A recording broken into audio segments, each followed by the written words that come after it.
கும்பராசி அன்பர்களுக்கு இந்த மார்கழி மாதம் பார்த்தீங்கன்னா மிக சிறப்பானது ஒரு மாதமாக இருக்கும்னு சொல்லலாம்.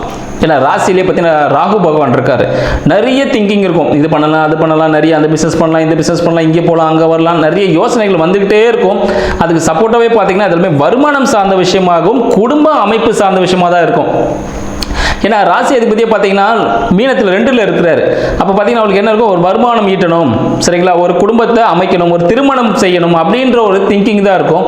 இது ஒரு சாதகமாக இருக்குமான்னு கேட்டாக்க கண்டிப்பாக சாதகமாக இருக்கும். ஏன்னு பார்த்தீங்கன்னா கும்பத்தின் 7ஆம் அதிபதியான சூரிய பகவான் கும்பத்துக்கு 11ல் இருக்கிறார், தனுஷில் இருக்கிறார். அப்போ அவரோட திருமண வாய்ப்புகள் கை கூடக்கூடிய, சரிங்களா, காதல் திருமணம் கை கூடக்கூடிய ஒரு அமைப்பில் கும்பராசி அன்பர்களுக்கு இருக்கு. ரொம்ப நாளாகவே வெயிட் பண்ணிட்டு இருந்த கும்பராசி அன்பர்களுக்கு இந்த காலகட்டத்தில் திருமணத்துக்கான பேச்சு ஆரம்பிச்சு நீங்கள் ஸ்டார்ட் பண்ணீங்கன்னா தை மாசத்தில் திருமணம் நடப்பதற்கான அனைத்து சாத்தியக்கூறுகளும் உண்டு.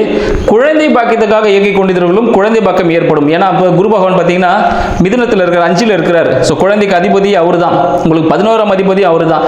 ஸோ வீட்டில் குழந்தை சத்தம், சரியா, மழலை சத்தம் கேட்கக்கூடிய அமைப்பு ஏற்படுவதற்கு வாய்ப்புகள் அதிகம் உள்ளது. ஸோ கும்பராசி அன்பர்கள் இந்த காலகட்டத்தில் திருமணம் ஏற்படும், குழந்தை பாக்கியம் ஈஸியாகவே கிடைச்சிடும் சொல்லலாம்.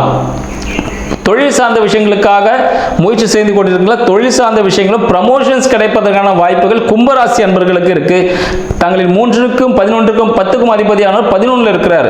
அப்போ முயற்சியின் மூலமாக நீங்க ஒரு சின்ன ஒரு அப்ளிகேஷன் போட்டீங்கன்னா அது சக்சஸ்ஃபுல்லாக ஒரு பாசிட்டிவான ரிசல்ட் உங்களுக்கு கொடுத்து ஒரு உயர்நிலைக்கு செல்வதற்கான வாய்ப்புகள் இந்த காலகட்டத்தில் உங்களுக்கு இருக்குன்னு சொல்லலாம்.